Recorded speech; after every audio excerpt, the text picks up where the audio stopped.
ஓம் ஸ்ரீ சாய்ராம்.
தசரத மகாராஜா இந்த பணியை வேற யாராலையும் செய்யவே முடியாது.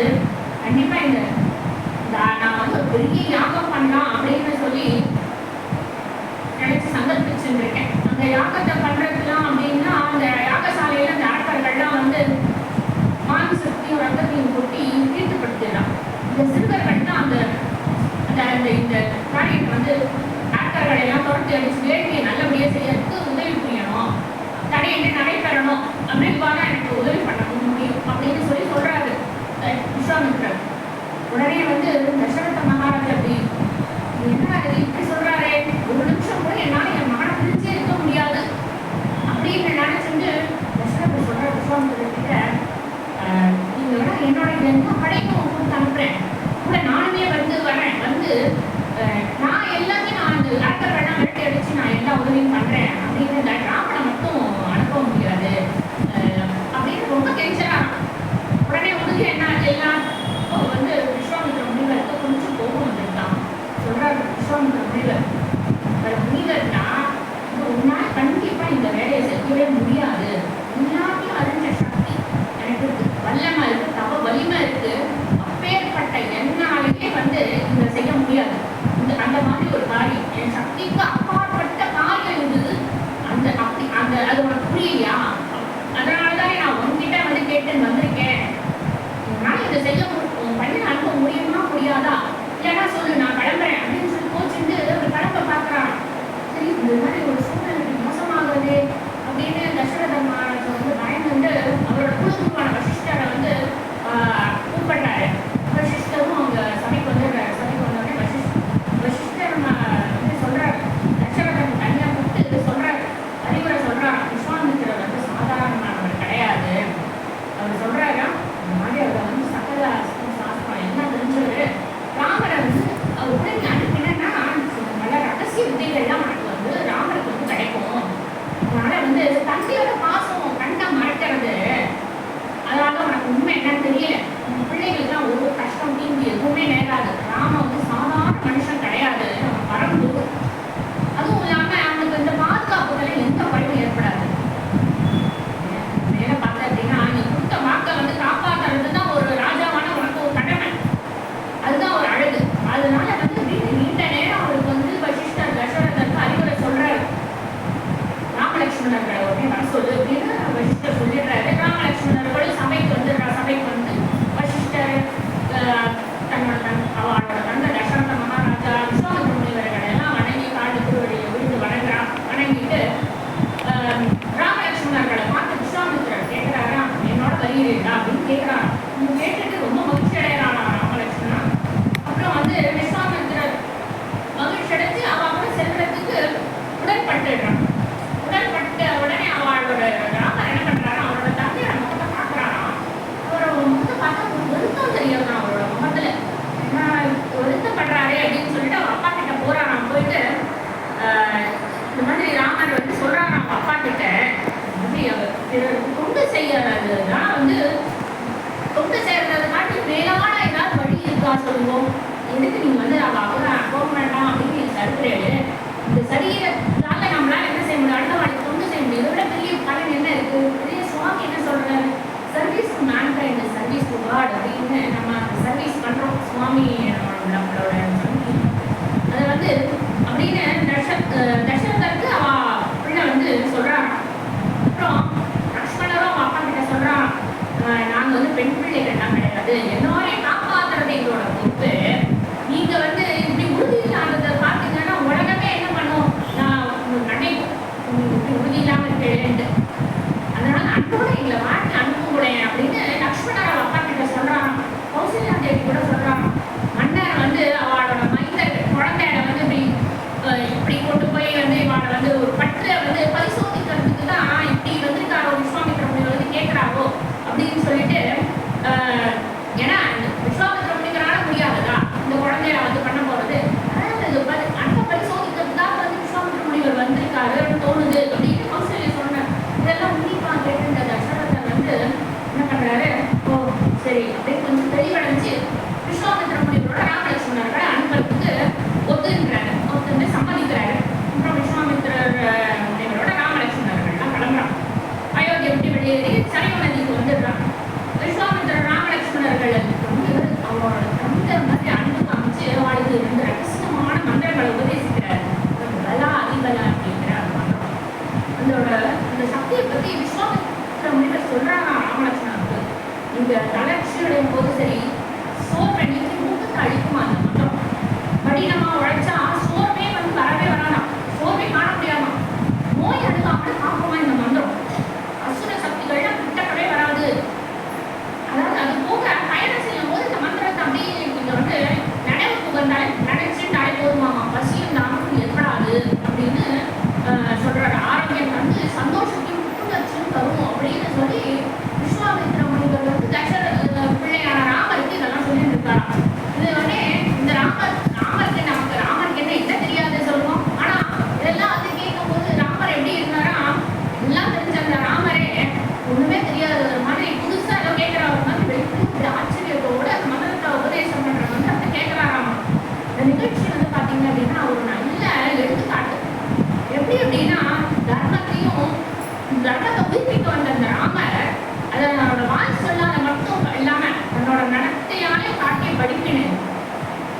பெரியவங்களா இருந்தாலும் மாயையிலிருந்து தப்பறது யாராலையுமே முடியவே முடியாது.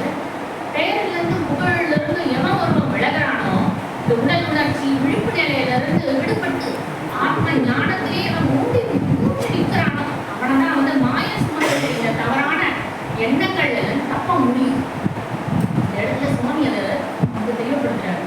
இந்த வந்து என்ன ஆகுது அப்படின்னா, ராமலட்சுமணர்கள் விஸ்வாமித்திரர்களோட சரையு நதி சங்கமிக்கிறார், கங்கையோட சங்கமிக்கிற அந்த இடத்துக்கு போய் அடையறான். அவங்க அந்த வழியில வந்து ஒரு தெய்வீகமான குடியில பாக்குறாங்க. என்ன குடியில் அப்படின்னா, அது சிவபெருமான் வந்து பார்வதி தேவியை திருமணம் செஞ்சுக்கிறதுக்கு முன்னாடி தவம் பண்றதுக்காக அந்த இடம் அந்த இடம் வந்து விஸ்வாமித்திர முனிவர் ராமலட்சுமணர்களுக்கு விளக்குறாரு. அன்னைக்கு ராத்திரி அந்த குடியில வந்து நைட்டை இரவு கழிக்கிறான். அப்புறம் அடுத்த நாள் பார்த்தா ஒரு காட்டை அடையறான். இந்த காடு தான் வந்து பயங்கர மிகப்பெரிய ஏற்படுத்தக்கூடிய காடா. ஒரு விஷயம் வந்து நடமாட்டம் இருக்கான்னு அவங்க அறிகுறியே இல்லை. அப்படியே ஒரு பயங்கரமான காலம். இஷ்டம் விடுவங்களாம் மொழியெல்லாம் மிக கொடூரமா கேட்கறதான். அப்புறம் உங்க இஷ்டம் விடுவங்களாம் ஒவ்வொரு அப்படியே மரண பூர்த்தி ஈடுபடுறதான். பார்க்கறது கேட்கறதுக்கு அப்படி பயங்கர நீரா இருக்கு. இந்த காட்டை பத்தி லக்ஷ்மணர் வந்து விஸ்வாமித்திர முனிவர் கிட்ட கேட்கறான், இந்த காட்டை பத்தி இந்த காட்டை பத்தி சொல்லுவோம் அப்படின்னு சொல்லிட்டு. அப்புறம் கேட்ட உடனே இந்த காடு வந்து மலரம் கருவூசம் அப்படிங்கிற இந்த 2 அரசுகள் இருந்தது இந்த இடத்துல அப்படின்னு விஸ்வாமித்திரர் விளக்க ஆரம்பிக்கிறார். இது வந்து தானியம் பொருள்லாம் நிறைஞ்சு இருக்கணும்னு சொல்லிட்டு தெய்வங்கள்லாம் சங்கல்பிச்சுட்டா. அதாவது அந்த மாதிரி நிறைஞ்சு செழிப்புரை இருக்கணும் அப்படின்னு தெய்வங்கள்லாம் சங்கல்பிச்ச இந்த இடம் அவ்வளோ செழிப்பா இருந்துதான் இந்த காடு. எப்படி அடுத்து அப்படின்னா இந்த தானக அப்படிங்கிற ஒரு பேர் பெற்ற கொடூரமான ஒரு அரக்கி. அந்த வட்டாரத்துல தோன்றினால இந்த பசுமை எல்லாம் போயிடுது, அவ இந்த வம்சம் பண்ணிட்டாங்க அந்த காட்டை அப்படின்னு விஸ்வாமித்திரர் விளக்குறாங்க. காடையில வந்து ஒரு சாதாரண ஒரு அரக்கி கிடையாது. அவ வந்து சுகேது அப்படிங்கிற ஒரு யக்ஷனோட பொண்ணா. எப்படி இருப்பானா, மஞ்சள் மாதிரி அழகா இருப்பானா. அப்புறம் 1000 யானையோட பலம் அவளுக்கு. அந்த மாதிரி ஒரு அவ அப்படி இருந்தானா அந்த காட்டை. அவ வந்து அவ அப்பா பருவ வயது அடைஞ்ச உடனே அவ அப்பா அவளோட இனத்தையே சேர்ந்த சுந்தன் அப்படிங்கிறவனுக்கு கல்யாணம் பண்ணி வைக்கிறாரு. அவங்களுக்கு வந்து சுபாவும் மாரீச்சன் அப்படின்னு 2 மைந்தர்கள் இருக்கிறாங்க. சுந்தன் பாத்தீங்க அப்படின்னா பெருத்தனமா முனிவர வாழ்வுல ஈடுபட்டு அவன் என்ன பண்றான் அப்படின்னா, யாகெல்லாம் பண்றா முனிவர்கள்லாம் அந்த யாகங்களை எல்லாம் நாசமாக்குறான். ஆனா அகஸ்தியர் என்ன பண்ற, ரொம்ப கோவப்பட்டு அவனை அப்படி பாக்குறாரு. பார்த்த உடனே அவன் எரிச்சு சாம்பலா போயிடான். தெரிஞ்சு அந்த தாடகைக்கு வந்து கொடுக்க முடியல. வந்து அகஸ்தியர் எப்படியாவது பழி வாங்குறேன் அப்படின்னு சொல்லிட்டு அந்த ஆசிரமத்தை நோக்கி வரானாம். அவன் வந்து தாடகையோட மைந்தர்களை வந்து தாடகை அவளோட பசங்க எல்லாம் வர வந்து கோபத்தோட அகஸ்தியர் வந்து பாக்குறாரு. அந்த பார்த்த உடனே 3 பேரையும் அவர் கோபமா நீ அரக்கர்களா ஆயிடுங்க அப்படின்னு சாபம் கொடுத்துடுறாரு. இந்த அகஸ்தியரோட சாபத்தாலதான் இது ஒரு விகாரமான இந்த மனிதர்கள் ஒன்றும் அரக்கி அப்படி மாறி போயிடுறாங்க. அவள் இந்த மாதிரிதான் அந்த கருசம் அப்படிங்கிற இந்த இடத்தை வட்டாரத்தை அழிச்சிடுறான். இந்த இடத்தை வந்து மனித சஞ்சாரமே இல்லாத ஒரு பகுதியா ஒரு காடாவே மாத்திடுறான் இந்த காடை. இந்த காட்டுக்குள்ள நுழைஞ்ச உடனே விஸ்வாமித்திரரோட ராமலட்சுமணன் நுழைஞ்ச உடனே பயங்கரமா சுத்தம் கேட்கறான். இந்த மரங்கள் எல்லாம் அப்படி வேரோடு குடுக்கி எரிகிறான். அவங்க ராமலட்சுமணர்கள் நோக்கி அப்படி ஓடி வரான் அந்த காட்டை. அப்போ விஸ்வாமித்திரன் ராமகிட்ட சொல்றானா, அம்மா இந்த ரொம்ப தீவிரா இருக்கா, முனிவரோட யாகங்களை எல்லாம் அழிக்கிறவ இப்படி கொண்டு இந்த உலகத்தை நீ காப்பாத்து அப்படின்னு சொல்லிட்டு ராமர் கிட்ட கட்டளையிடுறார் விஸ்வாமித்திர முனிவர். விஸ்வாமித்திர சொன்னதோட கேட்ட உடனே ராமர் ஒரு சின்ன தயக்கம் ஏற்படுறதான் ராமருக்கு. ஒரு பெண்ணை கொள்றது வந்து தர்மமா அப்படின்னு சொல்லிட்டு அவர் ரொம்ப யோசிக்கிறார். ஒரு நிமிஷம் யோசிக்கிறார். ஒரு சத்திரியனா வந்து பெண்ணை கொல்லக்கூடாது, சத்திரியனா இருந்து ஒரு பெண்ணை கொல்லக்கூடாது அப்படிங்கிறதாக்கும் அவரோட மனசுல ஓடலாம். ராமரோட தயக்கத்தை புரிஞ்சுட்ட விஸ்வாமித்திர முனிவர் சொல்றாராம், உண்மையில பெண் கொலை ஒரு கொடிய பாவம். அது எனக்கு தெரியாததெல்லாம் கிடையாது, தெரியும். இருந்தாலும் என்ன அப்படின்னா ஆன்மீக மார்க்கத்துல யார் சிறப்பா இருக்கக்கூடிய மனிதர்கள், அதுக்கப்புறம் நன்னடத்தில் உள்ள பெண்டீர், அப்புறம் பசு, இவெல்லாம் பார்த்தீங்க அப்படின்னா இது காப்பாற்றுறது ஒரு முக்கியமான கடமை. இந்த 3 தர்மம் வந்து கிடைக்கப்பட்டிருக்கு. இந்த தர்மத்தை காக்கிறதும் அதர்மத்தை அழிக்கிறதும் தப்பு கிடையாது, பாவமே கிடையாது அப்படின்னு விஸ்வாமித்திரர் ராமன் கிட்ட சொல்றான். தர்மோ ரட்சதி ரட்சிதா அப்படின்னு.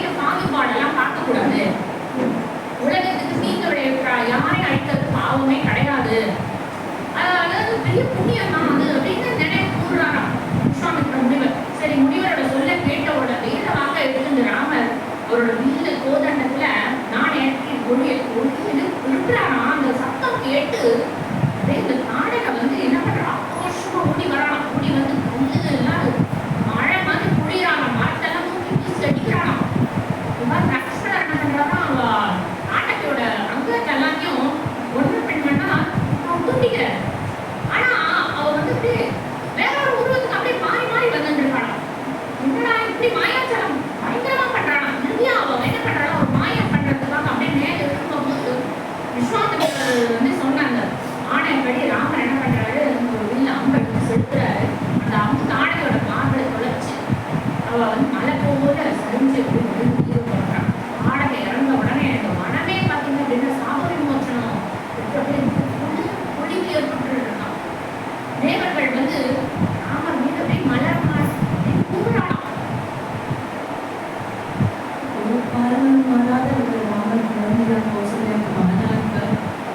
அதே மாதிரி விஸ்வாமித்திரருக்கு பிரியமான ஒரு சாது சம்ரட்சணம் பண்ணாங்க. காட்டுக்கு எதுக்கு பண்ணியிருக்காங்க. விஸ்வாமித்ர பிரியதனராம் மோர தாடகராம் மாரீச்சாதி பாடகராம் ராம ராம ஜெய ராஜா ராம் ராம ராம ஜெய சீதாராம் ராம ராம ஜெய ராஜா ராம் ராம ராம ஜெய சீதாராம். ராமனோட வீரத்தை பார்த்து விஸ்வாமித்திரர் அவருக்கு இந்த பல தெய்வீக அஸ்திரங்கள்லாம் அவருக்கு தெரியும் இல்லையா. அதெல்லாம் என்ன பண்றாரு, இந்த தண்டச்சக்கரம், தர்மச்சக்கரம், இந்திராஸ்திரம், வஜ்ராஸ்திரம், பிரம்மாஸ்திரம், இதெல்லாம் எப்படி ராமருக்கு வந்து எல்லாத்தையும் அவங்க எல்லாம் ராமருக்கு வந்து சொல்லிக் கொடுக்குறாங்க. ராமரும் வந்து அதை பிரயோகிக்க முறையும் கத்துக்கிறாராம் விஸ்வாமித்திர முனிவர் கிட்ட. அதே மாதிரி அது அஸ்திரத்தை விட்டு அதை திருப்பி எப்படி எடுத்துக்கணும் அப்படிங்கிறதையும் கேட்டு தெரிஞ்சுக்கிறாரு. விஸ்வாமித்திரர் ராமலட்சுமணர்கள்லாம் விஸ்வாமித்திர முனிவரோட சித்தாசிரமம் அப்படிங்கிற இடத்துக்கு போறான். மறுநாளைக்கு அந்த யாகத்துக்கு ஏற்பாடு எல்லாம் தயார் பண்ணிட்டு விஸ்வாமித்திரர் யாகசாலையில உட்காந்து சங்கல்பம் பண்ணிக்கிறாரு. யாகம் தொடங்கிடுறது. 5 நாள் ராமலட்சுமணர்கள்லாம் ஓய்வே இல்லாம அந்த யாகசாலையை அப்படி காப்பாத்துட்டு நிற்கிறான். 6வது நாள் நாடகோட புதல்வர்கள் மாரீச்சனும் வந்துட்டான். யாகத்தை பெருக்க நினைக்கிறான். வந்தோடனே ராமலட்சுமணனா அவ்வளோ தயாரா இருக்கிறனால அவளை வந்து நோக்கி அம்பு எழுதுறாராம். அவள் யாகத்துக்கு எந்த ஒரு தீங்கும் வரக்கூடாது அப்படிங்கிறது அவளோட எண்ணமே இருந்துதான். அதனால அம்பு அவ மேல சரமாரியா வீசுறா. அரக்கர்கள் மேல எல்லாம் மேல இந்த மாதிரி அப்போ வந்து என்ன ஆகுது, நாமல் விட்டு அந்த அம்பு வந்து சுபாவோட நெஞ்சிலே மாற்றி அவனோட அந்த யாகசாலையை விடக்கூடாது அப்படின்னு சொல்லிட்டு ஊரியோதினதும் கடலை தாண்டி அந்த இடத்துல விழறான். சுபாம் அந்த இடத்துல மறிச்சு போயிடுறானா. அதே மாதிரி மாரீச்சன் மீதும் ராமர் அம்பு விடுறாரு. அந்த நூற்றுக்கணக்கான மைல் தொலைவில் அவன் போய் விழறான். ஆனா அவன் அந்த இடத்துல இறக்கிறது இல்லை. மற்ற அரக்கர்களும் என்ன ஆயிடுறா அப்படின்னா அவன் பயந்து உயிரக்காக்க பயந்து ஓடி போயிடுறான். இந்த காட்டுக்கு அப்புறம் அதுக்கப்புறம் ரொம்ப சந்தோஷமும் பொழிவும் ஏற்பட்டுறதும் யாகம் நல்லபடியே பூர்த்தி அடைஞ்சிருக்கான். விஸ்வாமித்திரர் வந்து பல வருஷமா வச்சுட்டு இருந்த அந்த மனோரதம் அப்படி பூர்த்தி ஆயிடுச்சான். பூர்த்தி ஆனவனே விஸ்வாமித்திர முனிவர் ராமரை பார்த்து, ராமா உன்னோட பராக்கிரமத்தால தான் இந்த நாடகையும் சுபாபு இந்த மாதிரி அரக்கர்கள்லாம் அழிச்சு யாகத்தை நல்லபடியா முடிக்க முடிஞ்சது அப்படின்னு சொல்லிட்டு சொல்றாரு. அதே மாதிரி அங்க இருக்கிற இன்னொரு மகரிஷி தபஸ்வி அவர் சொல்றாரு ராமலட்சுமணர்களை பார்த்து, நீங்க 2 பேர் சிவசக்தி சுரூபம் மட்டும் இருக்கு அப்படின்னு சொல்லி சொல்றாராம். அந்த தருணத்துல என்ன ஆகுது அப்படின்னா ஒரு சிஷ்யன் ஓடி வரானா, பனையோட ஓடி வரானா. அந்த ஓலையில விஸ்வாமித்திரர் கிட்ட கொடுக்குறான்.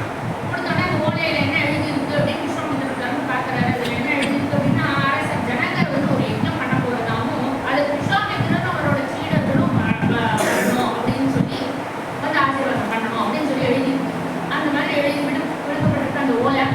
விஸ்வாமித்திரர் வந்து சரி நம்மளாம் விதிலைக்கு புறப்படலாம் அப்படின்னு சொல்லும் போது ராமர் அவ தந்தை கிட்ட அப்பா கிட்ட பர்மிஷனே வாங்கலையே, அனுமதி பெறாமல் எப்படி விதிலைக்கு போறது அப்படின்னு யோசிக்கிறாரு. அப்போ விஸ்வாமித்திரர் ராமர் கிட்ட சொல்றாராம், தந்தை தசரத மகாராஜா நான் எங்கெல்லாம் போறேனோ அங்க அழைச்சிட்டு போகலாம் அப்படின்னு சொல்லி ஏற்கனவே எனக்கு அனுமதி கொடுத்துட்டாரு. அதனால நம்ம அங்க போகலாம் அப்படின்னு சொல்லி சொல்றாங்க. மேலும் அவர் ராமர் கிட்ட சொல்றாராம், ஜனக மகாராஜா ஒரு தனுசு வச்சிருக்காரு. அவர் வந்து ரொம்ப வருஷமா அந்த தனுசு வச்சிருக்காராம். அது ரொம்ப தெய்வீகமான அந்த தனுசு. இது வந்து அது ரொம்ப பல வருஷத்துக்கு முன்னாடி கிடைச்ச தனுசு அப்படின்னு சொல்றாங்க. அந்த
அப்படின்னு சொல்லிட்டு வரும்போது ராமலட்சுமணர்களுக்கு இந்த கங்கையை பற்றி சொல்றாரு.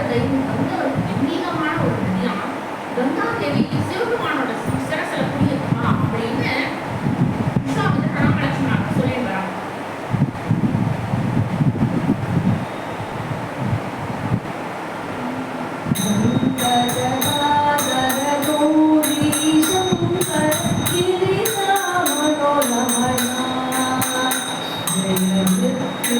जय महादेव महेश्वर मंगल शुभकरणा नंदिवाहना नारभूषण निरुपम गुणसजना नटन मनोहर नीलकण्ठ स्वामी नटन मनोहर नीलकण्ठ स्वामी नीलजगन्नयना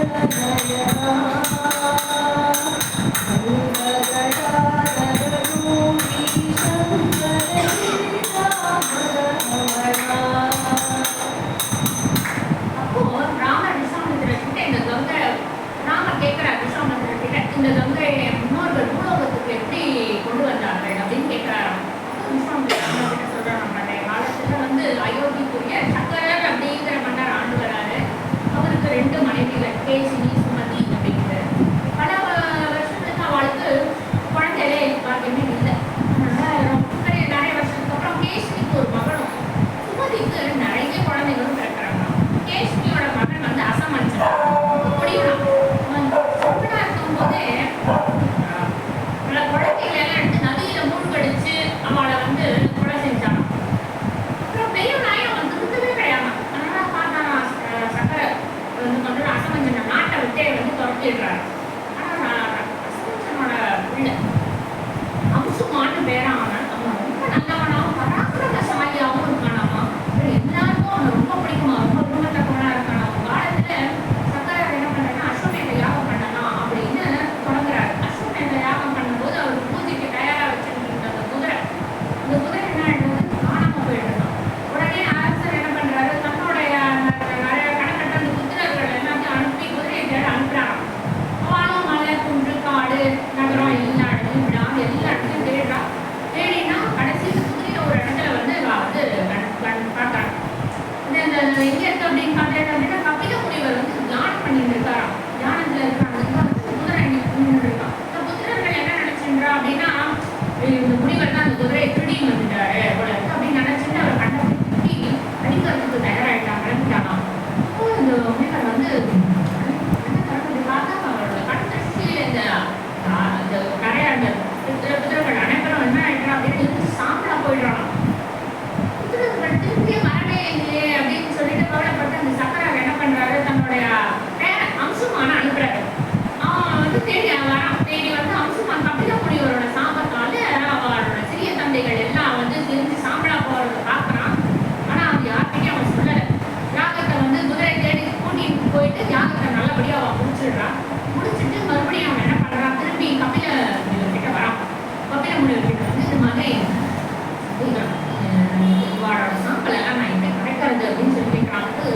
கபில முனிவர் சொல்றான், நீங்க வந்து கங்கை நீரை கொண்டு வந்து கரைச்சாதான் சாப விமோசனம் பெற முடியும் அப்படின்னு சொல்லிடுறாரு. கங்கை நீரை கொண்டு வரணும் அப்படின்னா அப்புறம் சக்கரை வந்து பல விதமா யாகம் எல்லாம் செஞ்சு கங்கையை வந்து பூலோகத்துக்கு எப்படி கொண்டு வரணும் பிரயத்தனம் எல்லாம் பண்றாரு. ஆனா எதுவுமே பலிக்கவே இல்லை. அப்புறம் அம்சுமானும் அவன் பையன் திலீபனும் அவனும் வந்து கங்கையை கொண்டு வரதுக்கு முயற்சி பண்றான். ஆனா முடியாமலே அவன் எல்லாமே இறந்து போயிடுறான். கடைசியில திலீபனோட பையன் பகீரதன் அவன் வந்து கங்கையை கொண்டு வர ரொம்ப பெரும்பாடு படுறான். கொடுமையா தவம் இருக்கான். பகீரத தவம் அப்படின்னு சொல்லி நீங்க எல்லாம் கேள்விப்பட்டிருக்கீங்க. ஹரி அப்போ வந்து தோன்றி உன் விருப்பம் நிறைவேறணும், பெருமாள் வந்து தோன்றாரு தவம் பண்ணிட்டு இருக்கும்போது, உன் விருப்பம் நிறைவேறணும் அப்படின்னா நீ வந்து சிவபெருமானை வழிபடணும், கங்கை சிவனோட சிரசில இருந்து வழியாக கொண்டு வர முடியும் அப்படின்னு சொல்லி சொல்றாரு. உடனே பகீரன் சிவனை நோக்கி தவம் பண்றான். அப்புறம் அதோட பலனா கங்கை என்ன பண்றா, சிவனோட சிரசில இருந்து இறங்கி பூமிக்கு அணிந்த வேகத்துல வராணும். அதெல்லாம் வந்து கங்கை வித்யாதினி, நளினி, பவானி, சுபிக்ஷு, சிதா, சிந்து அப்படின்னு எல்லா திசைகளிலும் வரைக்கும் கடைசியில பகீரதனோட கால் அடியை பண்றாராம். பகீரதன் என்ன பண்றா, அவரோட மூதாதையர்கள் இருக்கிற இடத்துக்கு சாம்பலா இருக்காது அந்த இடத்துக்கு அழைச்சிட்டு போறோம். கங்கையோட செல்வாக்குனால சாம்பல்லாம் கரைக்கப்படுறது, சாபம் நீக்கி ஈடுபடுறாங்க.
இந்த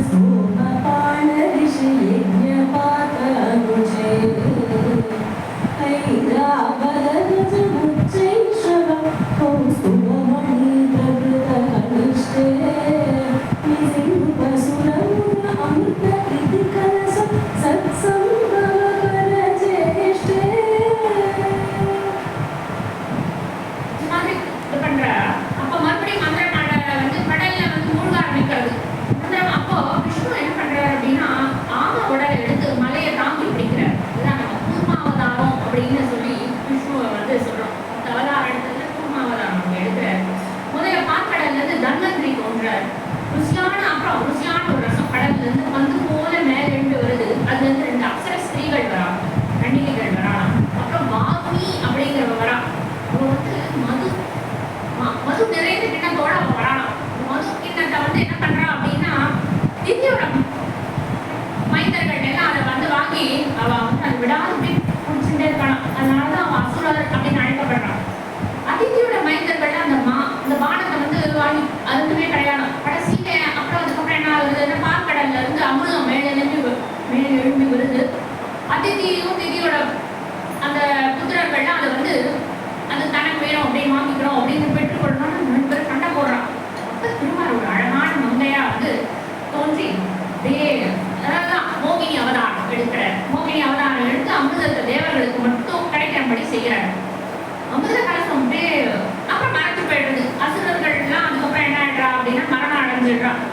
தன்னோட குழந்தைகள் எல்லாம் மரணம் அடைஞ்சு போயிடுறாளே அப்படின்னு சொல்லிட்டு திதி ரொம்ப வருத்தப்படுறா. அப்புறம் என்ன பண்றா அப்படின்னா திதி என்ன பண்றா தவறு எடுக்கிறான். இந்திரனை வந்து அழிக்க விடுற மாதிரி எனக்கு ஒரு மகன் வேண்டி தவறு பண்றான். ஆனா இந்திரன் அவளோட தவத்தை கலைச்சி என்ன பண்றாரு அப்படின்னா இந்திரனால் கொல்லப்பட வேண்டிய மகனை அவளோட கருவுல இருக்கும் போது 7 துண்டங்களா சிதறி கடவுளர் அம்சங்களா பெற்று 7 மறு தேவதைகளா பிறக்க ஆசீர்வாதம் பண்றாங்க. முனிவர் வந்து இந்த மாதிரி ராமன் கிட்ட இந்த கதையை அப்படி சொல்லிட்டு வர விஸ்வாமித்திர முனிவர் அந்த அப்பா அப்படின்னு சொல்லி வரும்போது அந்த இடத்துக்கு அவ அந்த இடத்துக்கே வந்து சேர்ந்துடுறான். இந்த இடத்துலதான் இந்திரனும் திதியும் சமாதானம் அடைஞ்சு ஒப்பந்தம் செஞ்ச இடம் அப்படின்னு சொல்லி இந்த இடத்த காமிக்கிறாங்க விஸ்வாமித்திர முனிவர். இந்த இடத்துலதான் வந்து விஸ்வாவுக்கும் அம்பலாதேவிக்கும் விசாலன்ற மகன் பிறந்த இடம் அப்படின்னு சொல்லி சொல்றாங்க விஸ்வாமித்திர முனிவர். அதனால இந்த ராஜ்யத்துக்கு பேரு விசால ராஜ்யம் அப்படின்னு பேரு ஏற்பட்டது அப்படின்னு விஸ்வாமித்திர சொல்லி வர ராமன் கிட்ட அந்த இடத்த அடையும் போது விசாலனோட மகன் சுமதி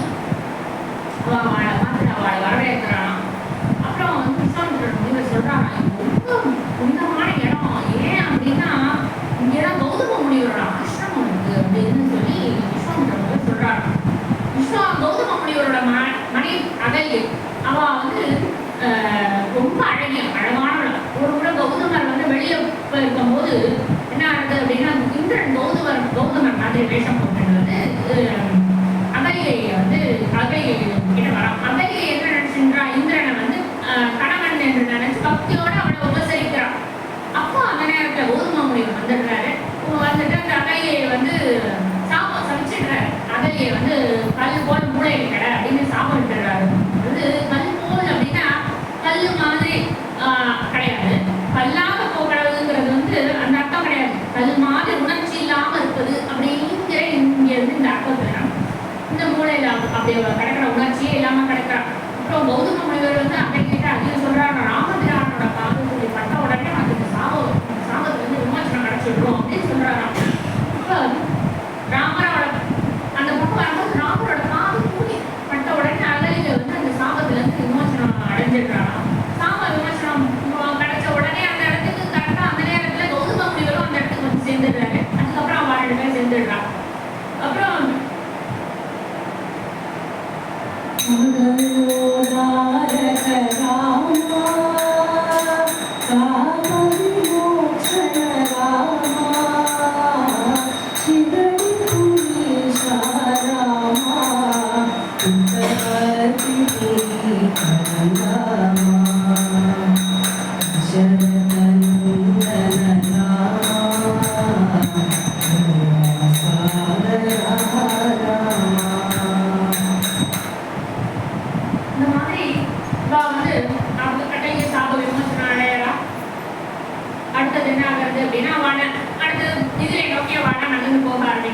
விஸ்வாமித்திரரோட ராமலட்சுமணர்கள் மிதிலை நோக்கி நடக்கிறான். மிதிலையும் அடைஞ்சிடுறா. மிதிலையில வந்து ஜனக மகாராஜா வந்து இவாளை பார்த்து ரொம்ப சந்தோஷித்து இவாளெல்லாம் ரொம்ப வரவேற்கிறாளாம். வரவேற்க அந்த இடத்துல ராமலட்சுமணர்களை பார்த்தா அப்படி ஒரு நட்சத்திரங்கள் மாதிரி பிரகாசிக்கிறாளாம் ரெண்டு பேரும். அடுத்து என்ன ஆகுது அப்படின்னா, இந்த மிதிலையில சதானந்த முனிவர் அப்படிங்கிறவர் வந்து அகலிகையோட புத்திரர். அவருக்கு வந்து தெரிய வரதான் தன்னோட தாய்க்கு வந்து சாப விமோசனம் அடைஞ்சிட்டா அப்படிங்கிறத வந்து கேள்விப்பட்டு ரொம்ப நன்றி பெருக்கான ராமரை வந்து இந்த இடத்துல தூக்கி கொள்ளுறாராம். அப்போ அவங்க வந்து மிதிலை நகரத்துக்கு ராஜ்யத்துக்குள்ள போறா. ஜனக மகாராஜாவாளெல்லாம் ரொம்ப வரவேற்று அவ கிட்ட வந்து எப்படி வாழ்க்கை இவருக்கு இந்த சீரதனுஷெல்லாம் கிடைச்சது அப்படின்னு அவ பேசிட்டு இருக்கா. ஜனகர் சொல்றாராம், ஜனகரோட மூதாதையர் வந்து நிமிக்கு வந்து 6 தலைமுறைக்கு முன்னாடியே வந்து இவருக்கு அந்த அரசன் தேவவிரதன் அப்படிங்கிற அரசன் இருந்தாராமா. அவருக்கு வந்து இந்த சிவதனுஷை வந்து பாதுகாப்பா இருக்க சொல்லி தெய்வங்கள்லாம் கொடுத்து தனுசு சிவதனுசு அப்படின்னு சொல்லி ஒப்படைச்சானா தெய்வங்கள்லாம். அந்த தனுசு வச்சிருந்த பேழையை வந்து யாராலையும் நகர்த்த கூட முடியாதாமா. அப்படி அது அவ்வளோ கனம் அந்த பேழையும்.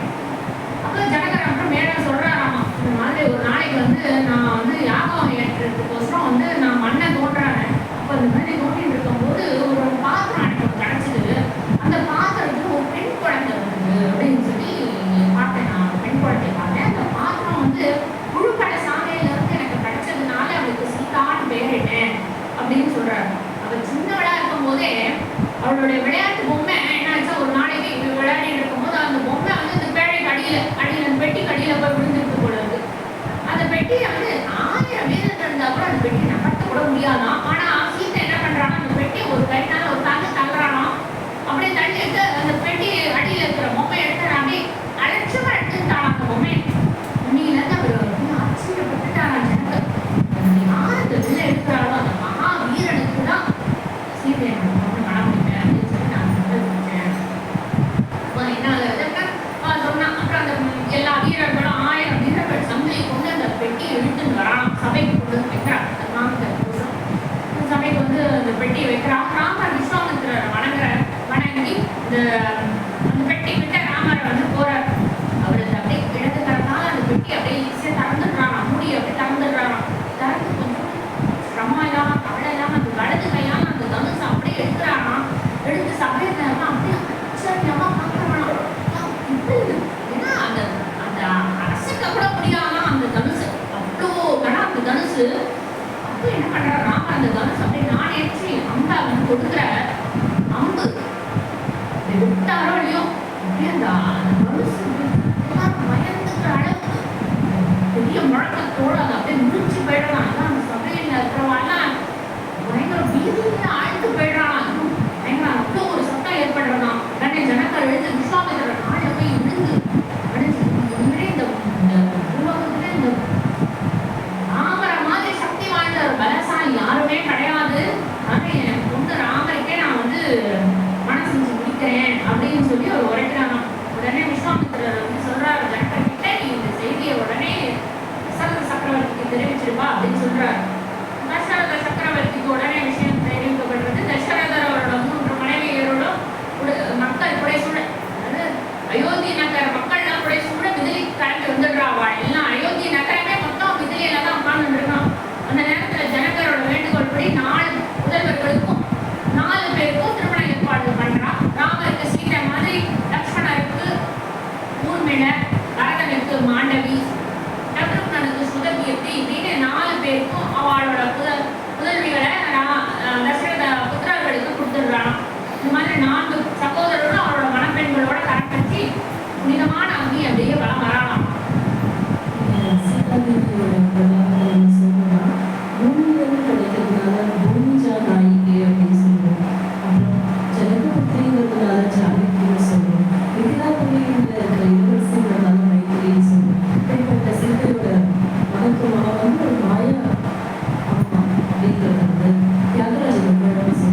இவளோட கல்யாணம் ரொம்ப சிறப்பாக முடிஞ்சது. அவள் திருமணமான மணமக்கள் எல்லாரும் பெரியவா வசிஷ்டங்கிறாங்க, எல்லா பெரியவா காலையில் விழுந்து ஆசீர்வாதம் வாங்கிக்கிறான். இந்த மாதிரி அவன் மேல சரமாலே பூக்கள்லாம் பொழியிறாளாம். கந்தர்வர்கள்லாம் மங்கள காலம் ஆடுறாளாம். மக்கள் எல்லாரும் அந்த மணமக்கள்லாம் ரொம்ப சந்தோஷமா வாழணும் அப்படின்னு சொல்லிட்டு இவளுக்கு எல்லாம் மங்களம் போகணும் அப்படின்னு சொல்லி ரொம்ப சந்தோஷமா வாழ்த்துறாளாமா மக்கள் எல்லாரும். விஸ்வாமித்திரரும் அவரோட பணி அந்த காரியம் வந்து பூர்த்தி அடைஞ்சது அப்படின்னு சொல்லிட்டு நான் எல்லாருக்கிட்டையும் விடைபெற்று அங்க வந்து கிளம்புற ஏற்பட்டு அவரை வந்து இமயமலைக்கு தவம் செய்யறதுக்கு கிளம்பிடுறாராம். திருமணமாகி 3 நாள் கழித்து தசரதர் அவரோட மனைவியோட மணமக்கள் எல்லாரோட அயோத்திக்கு திரும்ப போறார். ஜனகர் கிட்ட பிரியாத விட வாங்கிட்டு வாழ அங்கிருந்து கடமை போறான். அயோத்தியை நோக்கி இப்படி எல்லாம் வாழ போயிட்டு இருக்கும்போது சில தீக்குறி எல்லாம் அவளுக்கு தெரிய வரும். மூடிய தொடுத்துனா இடி குழம்பெல்லாம் கேட்காதாமா. இதோட கூடிய கண்ணோட கொடூரமான ஒரு உள்ளத்தோட ஒருத்தர் வந்து முன்னாடி வந்து நிற்கிறாராம். உடனே வாழ்க்கெல்லாம் தெரிஞ்சிருக்கா யார் வந்திருக்கா அப்படின்னா தெரிஞ்சிருக்கிறது பரசுராமர் தான் வந்திருக்காரு அப்படின்னு. இவர் வந்து பல சத்திரியர்கள் எல்லாம் அழிச்சு அவருக்கு அப்ப கூட கோபமே அடங்காத போல இருக்கு. அவ முன்னாடி தோன்றியிருக்காரு. கடைசியில அவர் வந்து அவர் கொண்டு வந்து விஷ்ணு தனுசு ராமர்கிட்ட கொடுத்து சொல்றாராம். பரசுராமர், ராமா நீ சிவதனுசை உடைச்சிட்ட, இதே மாதிரி இந்த விஷ்ணு தனுசையும் உடைச்சிட்டேன் அப்படின்னா என்னோட துறவு வந்து பூர்த்தி ஆயிடும் அப்படின்னு சொல்லி சொல்றாராமா. உடனே ராமர் வந்து இந்த விஷ்ணு தனுசையும் முடிச்சு பரசுராமரோட கர்வத்தையும் அடக்கிடுறாராம். அப்புறம் அவனா முடிஞ்சு இங்க வந்து கிளம்பி அவ அயோத்தியை நோக்கி இப்படி புறப்பட்டு கிளம்பி போயிடுறான். அயோத்தியில வந்து மக்கள் எல்லாம் வந்து பயங்கர மகிழ்ச்சியா சந்தோஷத்தோட மணமக்களை எல்லாம் வரவேற்கிறானா. அயோத்தி அப்படி கோலாகலமா இருக்கான். எல்லாம் ஒரே புதுகலமா இருக்கானா. ராணியெல்லாம் வந்து இந்த மணமக்களை எல்லாம் ஆட்டி எல்லாம் எடுத்து மணமக்களை ஆட்டி எடுத்து வரவேற்கிறான். இந்த மாதிரி நடந்துட்டு இருக்கு. இது முடிஞ்சு கொஞ்ச நாள் சிறிது நாள் போறது. அப்புறம் பரதரோட தாய் மாமா வர தசரத மகாராஜா கிட்ட வந்து தசரதர் அணுகி சொல்றாராம். பரதச்சித்திரன் வந்து நான் ஊருக்கு அழைச்சிட்டு போறேனே அப்படின்னு அவர்கிட்ட அனுமதி வாங்குறாராம். தசரதரும் சரிப்பா அப்படின்னு சொல்லி சொல்றாரு. பரத சத்ருக்னர்கள்லாம் வந்து அவர்கிட்ட வந்து கிளம்புறான். பாட்டுன்னு அவரோட ஊருக்கு கிளம்பி போறான். கிரிபிரஜ அப்படிங்கிற அந்த நகரத்துக்கு போறான். இப்படி போன உடனே இந்த மாதிரி நடந்துருக்கு ஊர்ல. ரொம்ப ராமரும் ஊர்ல எப்படி இருக்காரு அப்படின்னா ரொம்ப மக்கள்லாம் ராமரை ரொம்ப விரும்புறாங்க. ராமரை வந்து மக்களோட குறையெல்லாம் என்னென்ன குறை இருக்கு, சின்ன சின்ன குறையெல்லாம் ராமரும் குறையெல்லாம் தீர்த்து வைக்கிறாராம். அது போக மக்களுக்கு ஆலோசனை வழங்குறாராமா. ஆலோசனை வழங்கி இந்த மாதிரி நடக்கும் போது மக்கள்லாம் ரொம்ப வந்து தசரத ராஜா கிட்ட சொல்றாரு. ரொம்ப அப்படியே புகழ்ந்து சொல்றாராம் ராமரை பத்தி. இவங்களோட மகன் இப்படி இருக்காரு அப்படின்னு சொல்லி ரொம்ப புகழ்ந்து இது பண்ணிட்டு இருக்கா. சரி ஒரு இந்த மாதிரி போயிட்டு இருக்கும்போது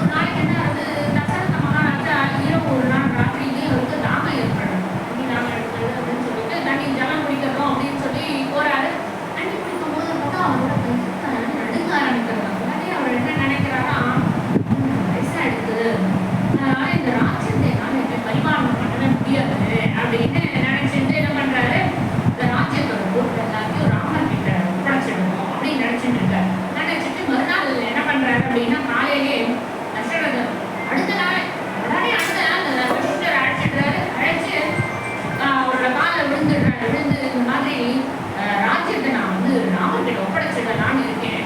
ஒரு 2-3 நாள் அவர்கிட்ட நான் ஒப்படைச்சிட போறேன் அப்படின்னு சொல்லி ராமர் கிட்ட சொல்றாராம். அமைச்சர் சுமந்திரன் அங்க இருக்க சுமந்திரன் இந்த விஷயத்தை கேட்டு அங்க இருக்கிற அரசு சபை ஒரு நகர மக்கள் எல்லாருக்கும் குருக்கள் பண்டிதர்கள் எல்லாருக்கும் இந்த விஷயத்தை தெரியப்படுத்துறாரு. கேட்ட எல்லாம் ஒரே எல்லாரும் வந்து ஒரு ரொம்ப நல்லமான செயல் பண்ணிட்டாரு அப்படின்னு ரொம்ப அதிர்ஷ்டசாலி அப்படின்னு சொல்லி இன்னும் குதூகலமா எழுறான். வசிஷ்டர் மட்டும் தசரதை பார்த்து சொல்றாராம், அவசரப்படுறையோன்னு தோன்றதுப்பா, வர்த்தச்சித்திரம்னாலாம் இல்லையே இல்லையே, நீ பாட்டுக்கு இந்த காலத்தை நீ தொடங்குற அப்படிங்கிறீங்க. திரும்ப வந்து ஆலோசனை இன்னொரு ஆலோசனை பண்ணா நல்லா இருக்குமே தோன்றது அப்படிங்கிறார் வசிஷ்டர். ஆனா தசரதர் வந்து என்ன சொல்றாருன்னா, இல்ல குருவே காலதாமதம்லாம் பண்ண வேண்டாம் அப்படின்னு சொல்லிடுறாரு. இதே உடனே செயல்படுத்திடலாம் அப்படின்னு சொல்லிடுறாரு. அப்புறம் சரி அப்படின்னு சொல்லிட்டு ராமரையும் வந்து அவரும் சரி ஒத்துன்றாரு, சந்தோஷம் அடையிறாரு. ராமரையும் வர சொல்றா. ராமர்கிட்டையும் இந்த விஷயத்தை தெரியப்படுத்துறான். ராமரும் வந்து ரொம்ப அமைதியா இருக்காரு. ஒண்ணுமே ராமர் எதுவுமே சொல்லலாம். ராமர் வந்து தசரதர் ராமர் கிட்ட போயிட்டு ஏன் ராமா உனக்கு விருப்பமே இல்லையாப்பா அப்படின்னு சொல்லி கேட்கிறாராமா.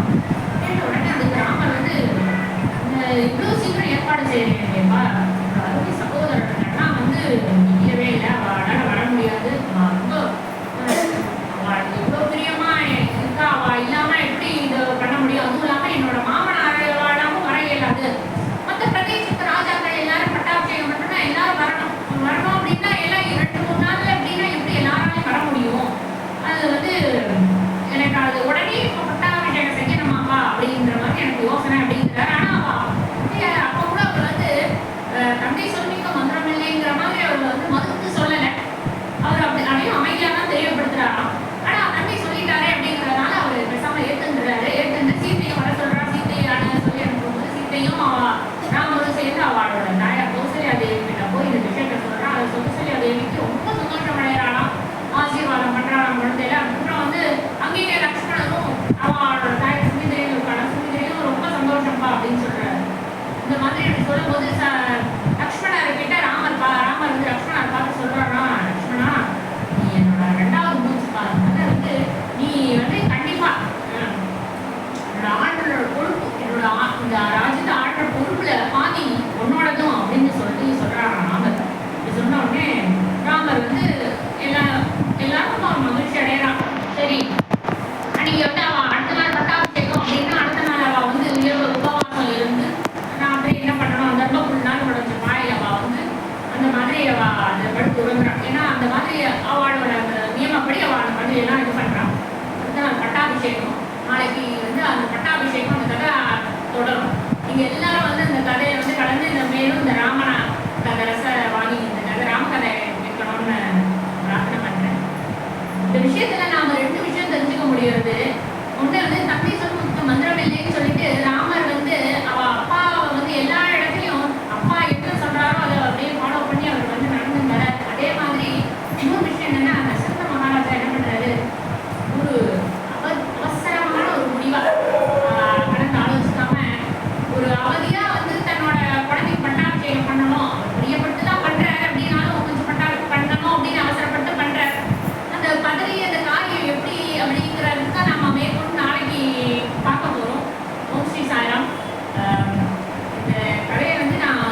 இருக்கே அப்படின்னு நான் ரொம்ப வருத்தப்பட்டேன். அது வந்து எல்லாத்தையும் வந்து சுவாமிக்கு சமர்ப்பணம் பண்றேன் எனக்கு இந்த வாய்ப்பு கொடுத்ததுக்கு.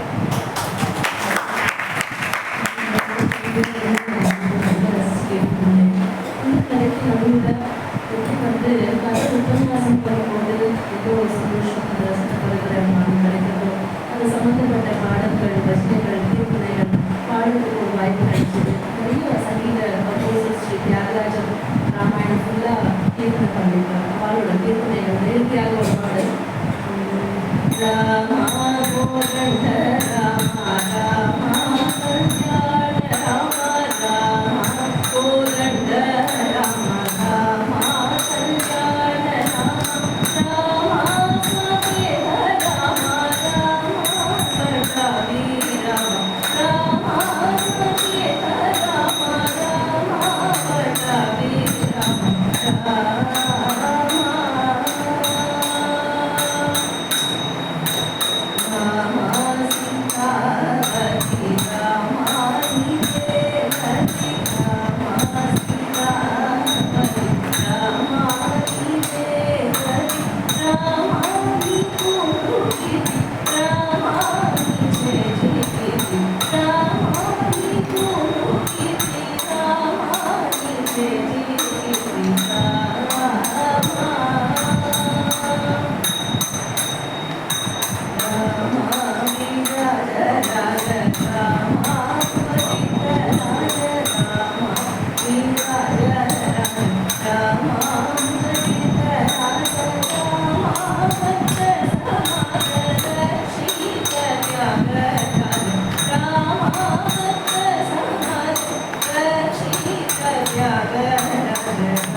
చిరంజీవి హనుమాన్ అనుకోయే రామాయణ ఎన్నెல்லாம் நடக்கிறோம் கதை பஜனைகள் प्रभु रामचंद्र मूर्ति की सीता माता की आंजनेय स्वामी की जय श्री राम